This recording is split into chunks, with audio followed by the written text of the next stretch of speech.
good, everybody? We are lit, we live, we here with another episode of In the Lab, where we take a dive into analytics of fighting game patches, players, news, and topics. I am ATRY, joined by Omega. What is good?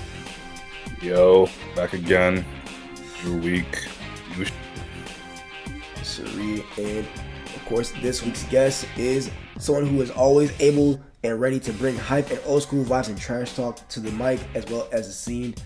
Main TO for Smoke Sessions, which has brand games such as Get to Get Strong and Tekken 8, growing threat in Tekken 8 competitive scenes with notable placements in locals such as Suplex, but also bigger events like 129th out of 1,060, 634 at Comic Breaker 2024, 9th at 68 at King of the Sticks, and most recently 49th out of 506 at Frosty 17. The man who brought to you the most electrifying motivations known to man, hailing Texas, ItsJustMorty. What's the word? Nothing much, man. Just here, man. Just always good to help out the brothers, man. Appreciate the accolades. I did all that. Yeah, we definitely did. You know, trying to step it up, and be different. You know what I'm saying? I take my inspirations. I want to, step out of the box from a lot of these, other podcasts and the nonsense. But nonetheless, getting right into it, of course, with every new guest, the best place to start is always the beginning. So what was the counts for you in terms of, getting your first hands on getting your hands on the first fighting game you ever played, and what's eventually turned to be in the creative scene? I mean, as far as that, I grew up playing a lot of stuff, but my very first, I think it's as far as oldest I can remember, I think it was Tekken 3, so... And all my older cousins was playing. I was watching them, and thought the characters was cool, and the way the game was, and now it just went from there. And I just always grew up watching anime like Dragon Ball Z and stuff. So I like fighting. I like seeing people hit each other. So I was like, what other way than playing a game to where you're hitting other people and then you're seeing cool shit on the screen? So it just felt right. Okay. Was there a point where you kind of eventually did take that step forward of, I could actually do that's with this, or was it kind of just like a situation where you just kept playing, you just got nice, and then just wanted to just keep that dedication over?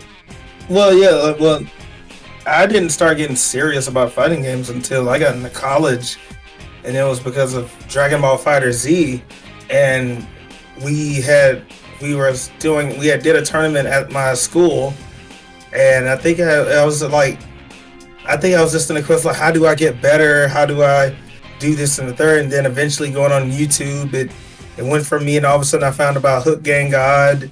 I started just finding out about everything, as far as even the stuff I missed that I didn't know about when I was younger and up, like as far as Sonic Fox, just as far as Evo and everything else with it.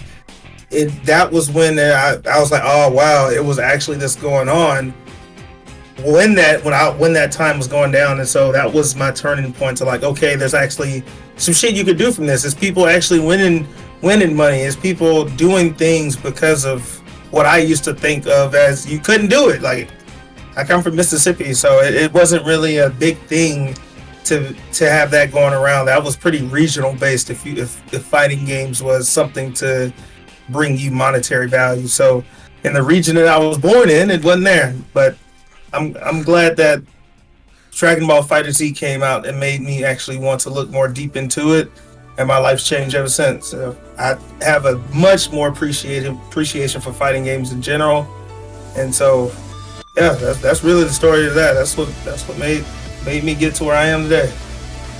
Yeah, Dragon Ball was one of my key entry points as well, because DBFZ was where I started entering tournaments and all that. But recently you've been doing Tekken, so what's made you dive into that more often? I've always been playing like I said, I'm a fighting game junkie. I play every single fighting game, and I'm 30, so I've touched Tekken 1 I've touched a lot of fighting games. So, but I just didn't start getting serious, like actually looking up the move list. Like, I would play Tekken. I used to have Tekken on Game Boy Advance. Like, I love Tekken. I've always have. It's key core to my love of fighting games. But it didn't take for me to actually know that you can get serious with it until I was exposed to Fighter Z and wanting to actually get good at that. And then when I realized that, oh, there was actually more depth into fighting games in general, that's when I was like, oh, I just applied that same logic to Tekken. There's actually something more in depth with this game. Now that I can look at the moves list, actually learn what the characters do, and then know how to utilize it. And I find this more exciting because it feels like you're throwing hands. It feels like an actual fight. It feels like we're really scrapping it out because I'm sidestepping you, I'm weaving you. We're filling each other out. While in the 2D aspect, you're forced. It's like you're just forcing two people in a car and say fight. So I don't know. That's my answer to it. That's why it made me gravitate toward more Tekken now. Well, in the sense because the gravity of the FGC, with everything going on, like Strive was dying down, Grand Blue was getting boring, and it did Tekken 8. I mean, I played Tekken 7 just like casually good. Like I learned the game, but couldn't compete because I think I was playing Fighter Z and stuff at the time. So I just still always kept my hands on it, but didn't give it too much time until. And I said, when Tekken 8 comes out, when the new Tekken comes out, I'm gonna actually give it my all this time. I'm actually gonna do it. And then when Tekken 8 got announced, that was when I said, now is the time. I can finally put my foot in this shit so I can actually get better at it. Versus trying to start at the later end and there's so much knowledge that I'm missing out on. It'll deter me from wanting to actually take it serious. Yeah, there is a rhythm about Tekken where, since it's not bound to like that 2D space, that like rhythm of just like going back and forth, the side steps and all that is, you know, I understand that. But Riot, you wanted to cut in? Oh yeah, just a little bit. Yeah, I also find it interesting that too as you brought up Rising and Strive, because that also was kind of the transition that I was trying to really kind of go with here. Concerning, I did notice that, of course, you stated you're kind of a fighting game aficionado, essentially, especially including like BBCF, right? Like we had a few moments in that as well. You know, with the exhibition at Texas Turnout 2023, as well as some tournaments. So I guess is there like a way you kind of pick whatever games you do want to take serious?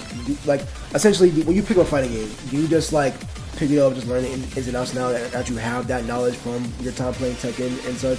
And then if it's like if you vibe with it, you'll play, you'll pull brackets. Pretty much.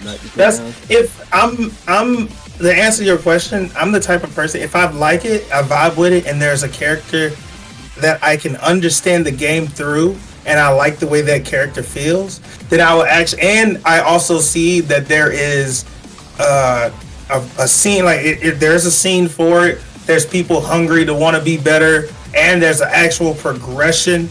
And if I feel as though, like, if there's an actual progression in my knowledge of the game, or like there's a progression in the game itself, if I can see a future with it, then I will be more willing to play it.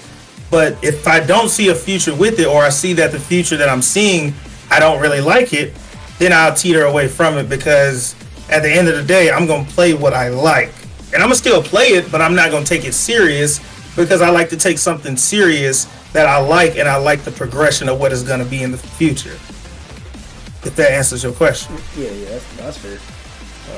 That's why I dropped Central Fiction, because Central Fiction, it got to a point to where I learned everything. There's nothing more else that I can learn. I know every single thing. I got bored because I felt as though I'm just going in a circle of the same every single time, with no mindset or opportunity of things are gonna change. The thing that's bad, or like some things are gonna freshen it up. And if I don't see that happening, I'll teeter away from it because I get bored. And that's the same way I felt with, well, I didn't feel that way with Strive, but like I said, I felt like the changes for Strive was for some things that I just did not like, and it did not mesh well with me, so I left. Grand Blue, it was just the game was boring in itself. It was too slow. Fun to play, but too slow to watch. But now I like the way they're going with it. They're speeding it up, but it's still not giving me that same itch that Tekken gives me. Tekken makes me I put a hole in my wall because of Tekken. I didn't put a hole in my wall because of Strive. I didn't put a hole in my wall because of Grand Blue. I didn't put a hole in the wall because of Fighter Z or Blaze Blue. But Tekken is the one game that will cause me to go full Joe Jackson. I don't know, man. I will go crazy. And that's how I know that this is the game that really scratches that itch that I've been looking for. Like you know what I mean? Like an anime, like I said, I watch anime. Like I want to be able to feel as though, like training, I'm always gonna get better. There's always somebody better that I can try to beat. Like on some Goku. Goku always looking for somebody who, you strong? Let me fight you to see if I stack up. That's the same way I feel about Tekken. Because there's so many people stronger than me. And if I get to a point to where I feel as though, hey, I'm strong too, I actually have a way to test that, to be able to actually see it. And it's a lot of different people I can test it against. And they'd want to be just as strong as me or stronger. So, I don't know. That's where I go from. You know, I definitely get it's fair. I know for me, that's kind of where I kind of stand, honestly, is it don't really matter the game. It's just, you know, if I know enough to where I can like hang with somebody, like, and you know, have that nice adaptations back and forth of both thinking and think my next move, and you know, and that passion really does something. You know, when you have that scene or that player that shares the same dedication and passion that you do, wants to, you know, boot up, gets mad as hell when they lose, plus when they win, you know, like I think there's just a lack of that. And I think with, you know, a player like you and what you favor and what you find passionate for your sake, yeah, I think not just community in general needs more of that, because I don't know, it really just feels like it's kind of at decline. But then, you know, you have the smart circle that do still have that drive. So yeah, I think it's definitely gonna be something to be had here. I mean, you gotta remember how old I am and what era I was born in. Yeah, I was born in I guess you could say the attitude era of what we have here in America. Like, I grew up, like, we had Ren and, like, bro, they were showing us Ren and Stimpy as kids. They were, like, we were seeing Dragon Ball Z, some, like, even early Naruto, like, people were getting, like, it was a lot of things and a lot of stuff that being shown during when I was a kid, even just regular cartoons, but like just, it was a whole bunch of media and a whole bunch of stuff to where it wasn't like today. Nowadays, it's like, I mean, hell, they changed Barney. Barney ain't even what it was when I was a kid.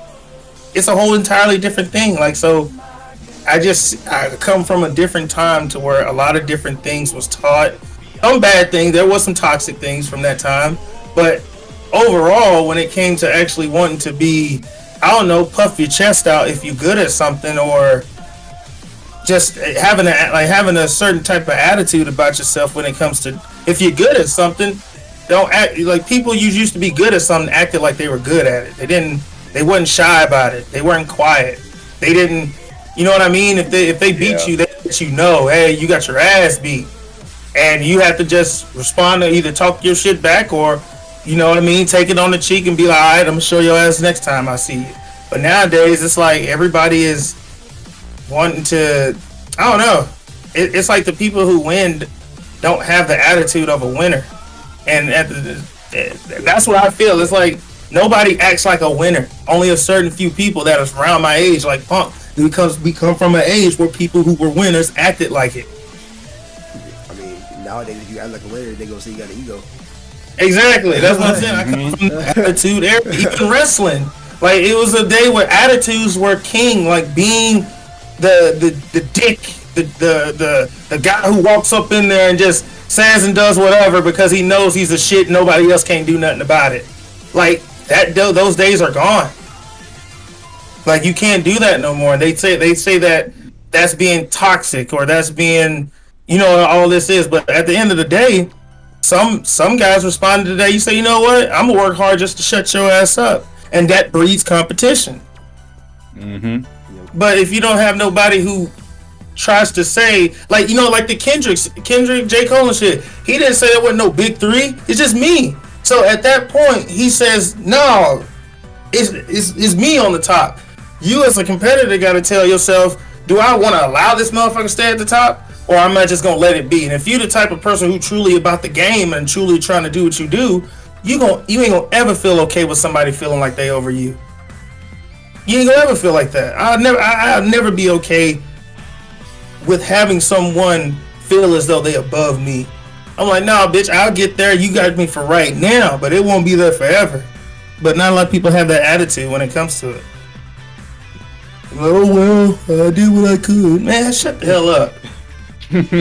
Yeah, I mean, look, Bob said it best. Some people just don't got it dependent on their body. You know what I'm saying? So, what can you do? But nonetheless, speaking of motivations, or should I say mortivations, because we're gonna go into, you had this era about. Hey, it was an era, bro. That was A very interesting era, bro. that was unemployment Morty right there. That was unemployed Morty. Morty with too much time on his hands. He has too much time on his hands, Morty.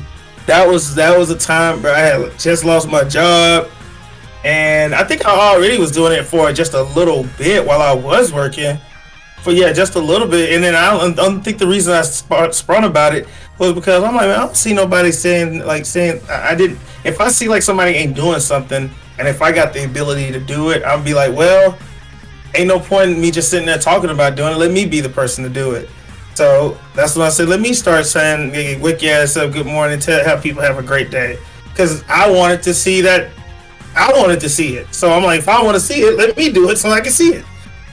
And yeah, I did that for a good time. It was fun trying to find different crazy shit to do it, hopping out of garbage things and all that. I'll never forget that. Driving through fucking drive-through, say bitch, and she said what? But it was a fun time, and it did help me out as far as like having something to do and work towards. And it did I did learn some skills from doing that. Like I learned how to edit a lot better and just little stuff like that, and then learning about software. So I did pick up some skills from it, but I just knew that. And then I just knew that when I finally got a job, that it would be less amount of time for it, because that shit, I wasn't getting paid for nothing like that. It was just for fun, and I know that it wasn't sustainable for me to do long term. I would love to. But no, it wasn't sustainable. It cost the gas money to go to different places, and then places I want to go to too far away. I have to wake up way too fucking early. And if I wanted, and then on top of that, it was just being by myself. I had to set my camera angles and everything like that. My phone fall down. It's like it just got to a point to where after a while, especially when I got back at having a job, it just became very excruciatingly difficult to try to do it. Because I was by myself, I ain't have no help, and then on top of that, the little bit of time I had, when I had to get up for work in the morning, hell, I'm tired. I barely wanted to get I barely want to get up for work. You think I want to get up to do a motivation and then work? No, so it just really phased out as far as when it came to my time and everything. Like, don't get me wrong, every blue moon I may decide to just do something, like something out of my crib, just say something. But no, those days are gone. Being honest with you, it was a good time for I was, but we on to different shit now. We on to, let me make a video and talk some shit about you, Morty. Not let me wake you up today, Morty. Understandable, yeah. Well, all I'm gonna say is I'm glad I had the pleasure of helping one of the motivations. It was yeah, that's right. You did. I think it was at CEO Taku. Yeah, that's right. We was out there, and I think they had them damn alligators too, bro. That shit. Yeah, crazy. That's really fucking alligators, bro. Yeah, that shit was crazy. Nah, but so yeah, I was gonna ask. So what exactly? How did you exactly come up with the creative process at some point and the style of the editing? Because it was pretty much like the same flowchart, right? No. Yeah, it's the same flowchart. It's the same flowchart, man. That was real. Yeah, bro. Yeah, just get high and start thinking about shit. Oh, that would be cool. Let me do that. And if I already, and then the crazy thing, while I'm doing one thing, I'll think about doing another, and I'll be like, oh, let me keep that in the think bank. Like, so I'm a creative. I can come up with different, come up with different ways. I think when I was in college, I actually wanted to be go over there for marketing, to be a public relations, or work in advertising, because I don't know. I always had a knack for being able to put shit together, or just use my creative mind in the best way I can. So Like if I if I can't do it, if I can like draw, like if I can't draw fully what I want, I have the ability to sketch out what I do like want to have, and then I just bring it to somebody who can draw better than me and be like, hey, this is what I want, and it's a clear, concise drawing of what I want. They just make it look better, but doesn't mean I can't do it myself. I just know I can only do so much. So yeah, I mean, but yeah, that's what it is, man. You smoke a lot of weed, and the processes will come to you. Like, bro, I got so high, I literally made a honey bun. I had 2 honey buns. I had some old ice cream left over. Well, it wasn't old, but it was Ben and Jerry's ice cream. I was like, I saw something on Twitter or something. Dude used the ice cream as marmalade to make French toast. So I said, you know what? Let me try this shit out. I dipped the honey buns in the ice cream, melted ice cream, dipped the honey buns in there, grilled them on both sides, like cooked them on both sides, and then I made some eggs and sausage. Made a honey bun sausage egg sandwich and drizzled it with maple syrup. Bruh, do you see what I'm saying? My creativity when I smoke the za becomes unfathomable. I become Reed Richards off the za.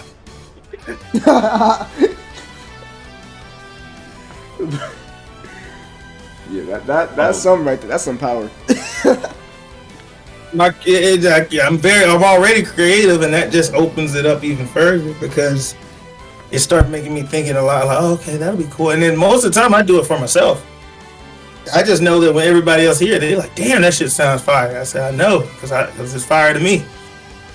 And if it sounds fire to me, I know it sounds fire to you, because I know it's fire. Okay.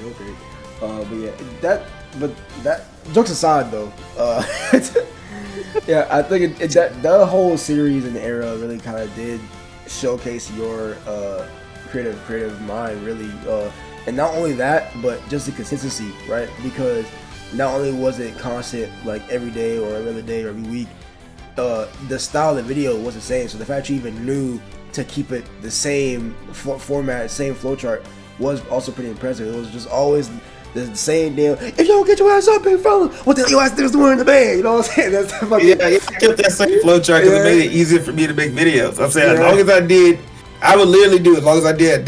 When I make videos, then I'll be like, did I do wake your ass up, big fella? Or did I do that part? Did I do that part? Because I knew I had it down to a formula because it made it easier on myself to be able to do those certain shots.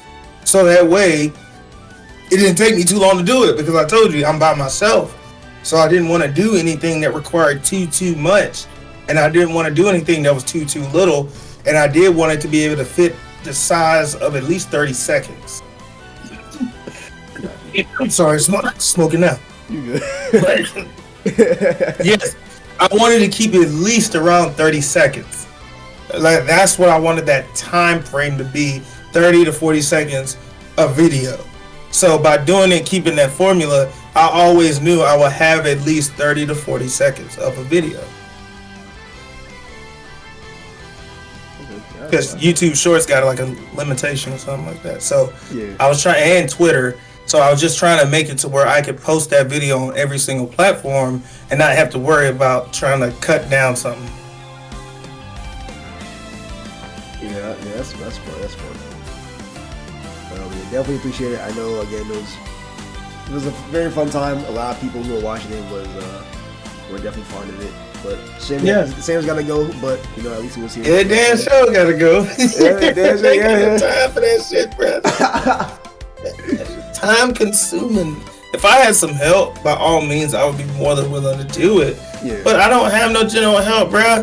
I don't have no female in my life, or I stay by myself. I got a cat. She ain't like she a human being that can hold something up. So I'm just at a point to where if it's, I can only do what one man can do, and I ain't finna stress myself out to do more than what I can. And I felt like doing Mortivations, I was stressing myself. After a while, I was stressing myself out, especially after I got my job back. Like I got a new job, working 40 plus hours a week, and then still trying to wake up every day or every other day to be able to make a whole video, act and animate, and then got to figure out a different location every time you do it because you don't want to do it at the same place every time. I wanted it to be fresh every time you look at it, but say the same shit every time you look at it. So that's hard. So it just really got hard to maintain. Yeah, I get you. Yeah, that's great. But we gotta hop back on the fighting game train. Let's get back. So Tekken 8, how do you feel about it since you started competing in it? Like the overall like meta, characters, all that. Bullshit. I mean, I love Tekken. I put in over 1,000 hours in this game already. So, like, I like it, but it just feels as though certain characters are playing Tekken 7.5, and some characters are playing Tekken 8. Like, you know what I mean? Like some characters are playing Tekken 7 2.0, but while some characters are playing Tekken 8, and that means that like certain characters are having more tools, or it feels like they were made for the game way better than other characters. Some characters are missing certain things that other characters have, and what the other characters have that's what makes them stronger, because they have those options. So it feels like depending on the character you play, it's going to determine how difficult your time is going to be when it comes to fighting. And you either have to accept it, to just say, well, I just got to play better than the other person, even though they got what they got. Don't make it unbeatable. Don't get me wrong. Ain't no unbeatable option. It's just hard as hell to beat somebody with a lot of options. But it still don't make it unbeatable. You just have to work harder and just, play better. And sometimes you could play better, but the game will fuck you over. So I don't know, man. That's why I said it's bullshit. But sometimes you like to play in bullshit. So who would you say is playing Tekken 7.5? Like a prime example. Well, like Leroy, Leo, who else is there? Shit, I'm thinking I'm going to bring up everybody. Damn, you asked me. You know how many characters in Tekken 7? But that's just to use an example. Leo and who did I say first? You said Leroy? Yeah, Leroy. Yeah. Let's just get because like there are other characters, but like yeah. But those two are main ones that I know, like off the top of my Chrome dome, they do suffer from the fact that they're not playing Tekken 8 and Tekken 8. They just don't have the same type of tools or the same type of movement it just doesn't feel like that. Even my buddy Jet, he'll tell you, he's like, yeah, I'm not playing Tekken 8 when I play Leroy. I'm playing Tekken 7.5, 2.0. I'm still playing Tekken 7 with just some little extra bells and whistles. They're actually playing Tekken 8. If you play Lily, you're playing Tekken 8. Jin, if you're playing, far as that, well, any Mishima, pretty much, they're all playing Tekken 8. It's like they made the game, their game mechanics mesh well with the mechanics of the game versus like Leroy and them. Like it just seems as though some characters are like they really made them in mind for Tekken 8, and some characters they just was like, let's just throw them in there and give them this shit and call it a day. You know what I mean? Yeah. So it's like some characters did become a brand new character, while other characters just became a 2.0 versions of their character. Like Jin is a brand new character compared to Tekken 7. Like literally brand new compared to what he did have. So it really felt Devil Jin brand new compared to what he did have. They nerfed him after they gave him what they gave him, but they did make him in mind for Tekken 8. So his mechanics and everything was just worked so well to where it was oppressive. It's hard to deal with. Jin, oppressive, hard to deal with because he just has so much going for him, and the benefits he gets off the mechanics he has just outweigh the risk.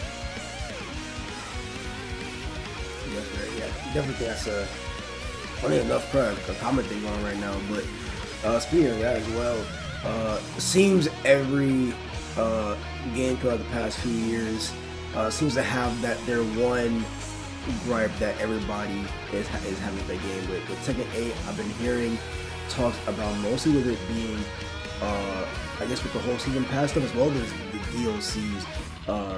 More specifically with DLCs, I guess feeling like it's been lackluster, considering some of them they feel like should have been on the base roster. Like Lydia being in the last DLC pass of Tekken 7, but then also some kind of Haymaker with Heihachi being resurrected, or Clive getting in the game when probably could have gotten more familiar fits with the Final Fantasy franchise.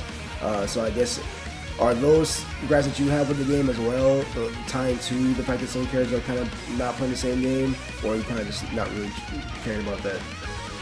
I mean, I played June, so she does play, like, she was made, like, my character, she was made in mind for Tekken 8 because she was a returning character, so they had to rebuild it from the ground up in order to play for the game. So yeah, they didn't just bring her over from Tekken 7 to Tekken 8, they really had to remake her.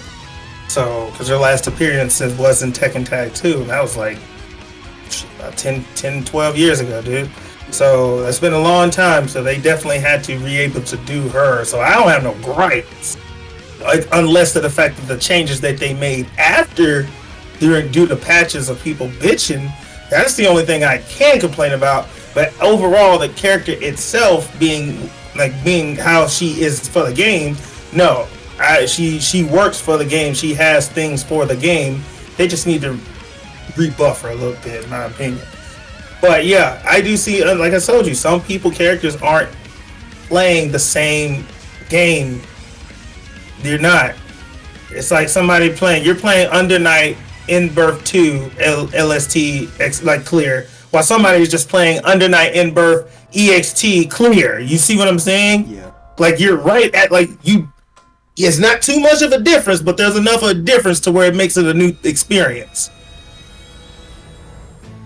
Just to help you understand it, brother. Yeah, a little bit, yeah. Yeah, I kind of deal with that with, obviously Under Night, but then also Strive. It feels kind of the same issue of, even since launch and betas, we kind of just been that thing of, like, you can clearly tell who's, like, more favoring the game because we're just playing the game better, and some characters are still stuck in, like, whatever they want to be in. I guess it's kind of the reverse, maybe, because obviously Strive takes shit away, but either way, gonna move on. Yes. Yeah. gonna move on because I know you had some things you want to attend to, right to your grind and stuff like that. But for our last topic, how familiar are you with the Tekken World Tour conundrum? What'd you have? What's happening? Okay, that's getting cut out, but anyway. What'd y'all ask? Say whatever you said the past 2 minutes. 2 minutes? I'll give you grace. It was a minute. Damn, that's kind of crazy. No. I guess after that, I know Morty heard the Strive shit. Yeah. I was basically talking about last topic for the day because I know Morty had, that go back to the grind and shit. You know what I'm saying? But how familiar are you with the Tekken World Tour situation of the Chinese player FGC getting banned right before he got to get top 8 in Tiger Replica a few months ago? What you say now? Damn! What'd you just say? I was saying, how familiar are you with the Tekken World Tour situation when they banned XCC to the Tiger Replica? I ain't really too much familiar on that game.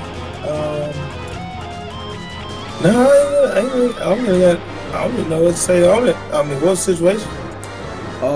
Pretty much, Tiger Uppercut was supposed to be their last event, I believe, to be able to get some points in the tour. I guess players XCC was literally like winners, top 8 qualifiers, and then got pulled off, banned off rip, and they made a post on the Band Dynamic on Twitter, I believe, pretty much saying they were banned because they were hailing from China, and China is not eligible in the Tekken Tour due to it being subjected to U.S. sanction, pretty much. So I guess now with that knowledge, there's definitely more to be had here, but that's kind of like the smart notes, I guess. If we want to do more for anybody who's listening, there is a video by Khalil who goes into in much deeper detail. If you are interested, I'll probably link it if I remember, but I probably won't be an idiot. But I guess now that you kind of understand the kind of basis of it, I guess, do you feel it was like handled well, or do you feel like FGC probably put this, into the rule, or what exactly is your stance? Something like that.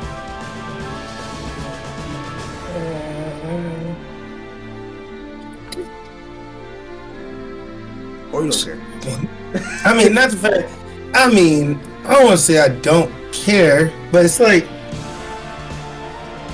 man, that's shouldn't did what he did. I don't know, man. Rest RP to that guy. Or whatever, I don't know. Yeah, I'm sorry.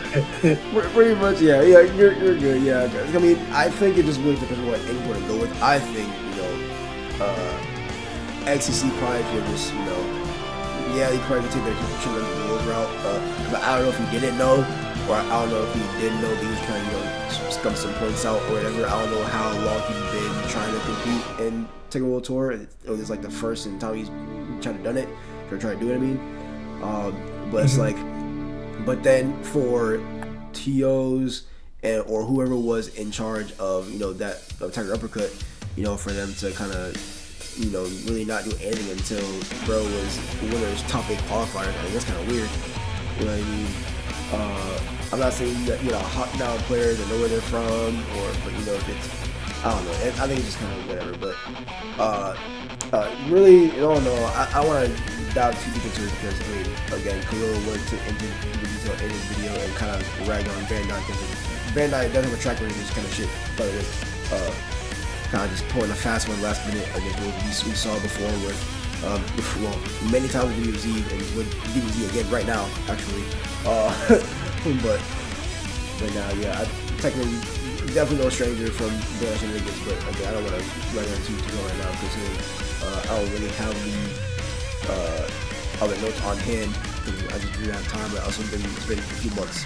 So yeah, that's why I didn't get your initial step on it, considering you are a Tekken competitor. I don't know how deep you are in DC or how deep you are into other things. The lore.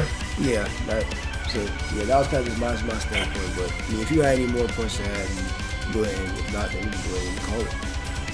No. I mean, as far as I ain't deep into the lore like that. So, only thing I can say about that man's situation is that I hope it get better. I'll see you. Yeah. Oh, matter of fact, my fault. Last question, actually. My fault. I think Clive should release a TV serial, right? The new Disney character? Yeah. About a month or so ago. Yeah, okay, word. I guess how do you feel about him right now, like, as far as finally gets him to play from now to try to... I mean, as far as I feel about him, I say he's annoying to fight against in the sense of that he does still win off some certain situations because he plays like a Soul Calibur character in Tekken, but you just have to know how to maneuver around the dumb shit he got and just know that his main gimmick is going to be the fact that he has that big range for mid with the 4-1+2. Like, so I'm indifferent to him. I ain't really bitching about him. He's beatable, but I understand he is annoying. So it's like I can't feel too bad about fighting him because I already know what to deal with. And like I said, taking one of those games to where it doesn't matter what the character does, it's the person behind that character that truly determines what goes on. Tekken is a decision-based game from the ground up. You can just choose to either do that, or I can choose to do something else. You can choose to do a low. I can choose. So not everybody does the same shit, but everybody does the same shit. So there's a way, like, just because somebody can play Clive don't mean that at that time they make bad decisions while playing Clive to where you win off of your decision. So yeah, that's why I don't really get too hung up over it all because that's why I love Tekken. Nobody's unbeatable. No character is truly unbeatable. At the end of the day, I say some characters got some busted shit, or like they just have a better advantage. But your probability of winning is never zero. It's never zero, and as long as it's never zero, then you got a chance to win. Do you feel Clive? I mean, so I assume you feel Clive is a good fit for the game, like in terms of like how he like translates or how he translates his moves into the game. Yeah. Tekken does a good job of translating non-Tekken characters in Tekken. They do a good job with that. Like as far as and the creativity of what they choose to be in the game, nobody will ever doubt them when it comes to that. You put a guest character in the game, they're gonna make sure that the things that they do comes from that game, or even if it doesn't, like when they had Negan in 7, even if it doesn't, the way that Negan like hit the things that he does and how he fights just really shows the personality of that character in the game. And they do a good job of that with Clive. Like it really is point in time, like you're playing Final Fantasy 16 in Tekken. Like you really are. And it'll feel like that at a certain point in time because especially the gameplay of where Clive is from is like DMC in the first place. So yeah, he fits right into the club in my opinion. Along with and same thing they did with Noctis in Tekken 7. He was pretty much an open world action RPG character doing a lot of like motion and shit. So they had a lot of material to work with to where they can actually use it. So I think he fit. Tekken team does a great job with guest characters. I'll never say they won't make a good one, but it's just people just bitch about the choices that they make for guest characters. Yeah, that's definitely fair. Like I mentioned earlier, you know, Clive is cool, but Clive over like Tifa. You know what I'm saying? That's it. Like only thing you can bitch about is their choice, but you can't bitch about playing this character. He's actually cool. Yeah. What I would just wish you would have done somebody else. That's. Yeah. Nothing wrong with that, but you're still not denying that the character they gave you is still cool and fun. Yeah. So you will deal with it, suck it up, and deal with it. Pretty much. For sure, yeah. Well, with that, it's going to conclude this episode of In the Lab. Thank y'all for tuning in, and thanks to Morty for joining us on this episode. Anything you want to shout out? Oh yeah, bruh. Shout out to the gang and DFW, the baddies. You know, it's big Texas energy, bruh. We out here, and also make sure y'all play that Marco Garro the Wolves on the 20th, and then also definitely, man, you gotta play that. Definitely gotta play that. Gonna be on that shit, and also play some Virtual Fighter 5. Definitely do that as well. If you play Tekken, you should definitely be playing that because it'll teach you some real good fundamentals on how to actually move. Because some of you bastards don't know how to sidestep. But that's really it, man. That's all I got to say. Smoke some weed. Come by my Twitch channel. It's just Morty. You know, that's really it. Yeah. Join Smoke Sessions every Thursday. Yeah, I forgot about that. Yeah, you good. Yes, the Smoke Sessions on Saturday. Well, Friday. Damn it, Thursday. Every Saturday at 7 o'clock, we got Big Tekken Energy, and then this week we got our $200 prize pool for our 100th smoke session. So it's gonna be lit, man. We want everybody to come out. We're trying to get some people paid, trying to make you go to the strip club, throw some ones. You feel like somebody. But I appreciate pull up on us, man. You know where to find us. Look me up on Twitter, Discord, Ask Riot, smell them. I don't know. What you gotta do? So I guess. Alright, Omega, where can people find you at? They can catch me over on Twitter at @Alpha Omega, and over here in the lab doing my usual bullshit. Real. And as for me, of course, ATO Riot on Twitch, TikTok, and at ATO Riot _ on Twitter and YouTube. Of course, if you enjoyed the episode today, make sure y'all like and subscribe to In the Lab FGC on YouTube. We got the Spotify over as well, which I'll be trying to lock in for, because god damn it, it's a lot of things I gotta record, re-record I should say, and get over, but those will be up at some point for any Spotify listeners. But yeah, I think that's pretty much it. So with that being said, we out. Keep on labbing. All right, man. Oh yeah, okay. See y'all at Texas Showdown. Oh yeah, true. Texas Showdown, yeah. All right, catch y'all later. Peace. Yeah.